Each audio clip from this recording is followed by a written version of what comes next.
各位啡粉、各位觀眾，大家好，歡迎收睇娛樂咖啡室，我係主持大啡哥。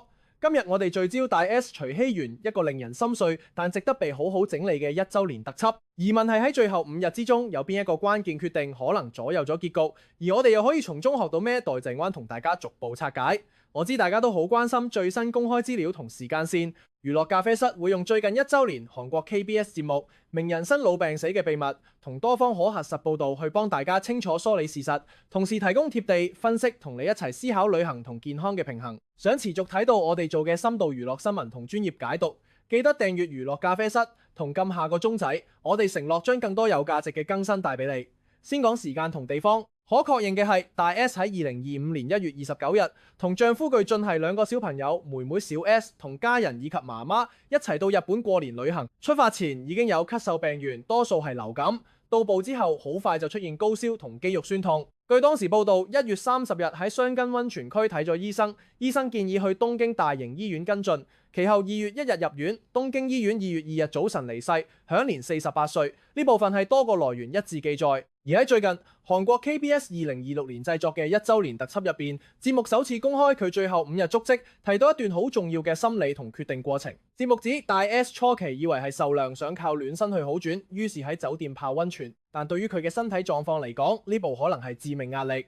節目中，耳鼻喉科醫師李樂俊解釋，高溫會令血管壓力急升，心臟負荷飆高，加重肺炎炎症，令病情急轉。要留意呢個醫學解讀係節目提供，外界未見更多獨立來源逐點驗證。不過方向同一般臨床風險理解一致，尤其係佢本身有二尖反脫垂嘅先天性心臟病，同過往孕期子癲前症，經歷身體承受高風險呢啲背景係可確認事實。爆點一刻其實就係留醫與返家之間嗰個取捨。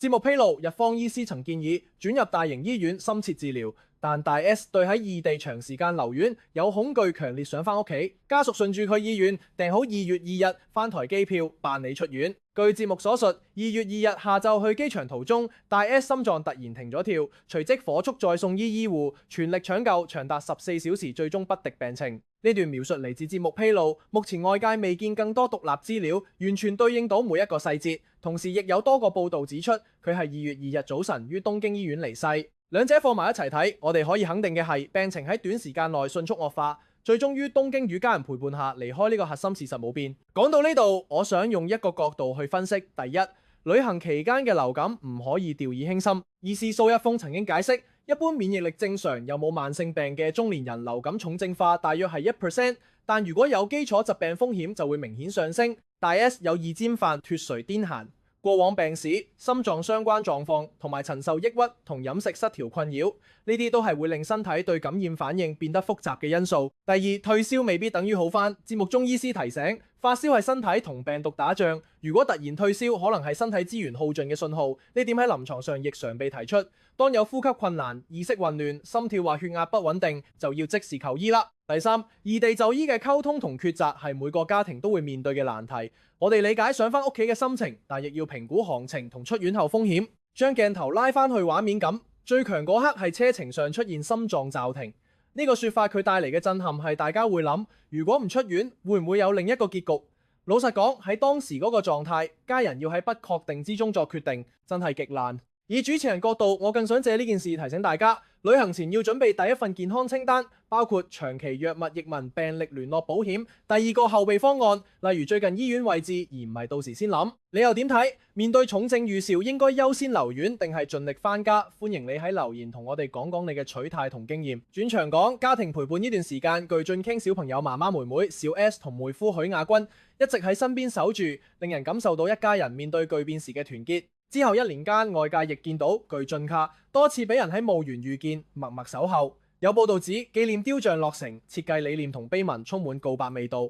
小 S 亦都透露佢幾乎每日以畫作懷念愛妻。呢啲畫面其實係延續大 S 一直以嚟對家庭嘅珍惜同溫柔。再加上有多宗善行被重提，包括主動幫助內地白血病女童，以及留意到陝西學生交唔到學費後主動關注同匯款，呢啲都係外界曾報道過嘅善舉。對於社會嘅暖意係真真正正留低咗。小總結翻上一單，由流感到肺炎，由溫泉到急轉，由返家意願到醫院搶救，每一步都係人生抉擇同醫療風險之間嘅拉鋸。節目帶出咗一個值得深思嘅命題：有時最想去嘅地方係屋企，但最需要嘅地方係醫院。將呢個命題放翻去大家日常，如果下次你計劃家庭旅行，特別係有長期病史嘅親友，係咪可以提早同醫生做風險評估？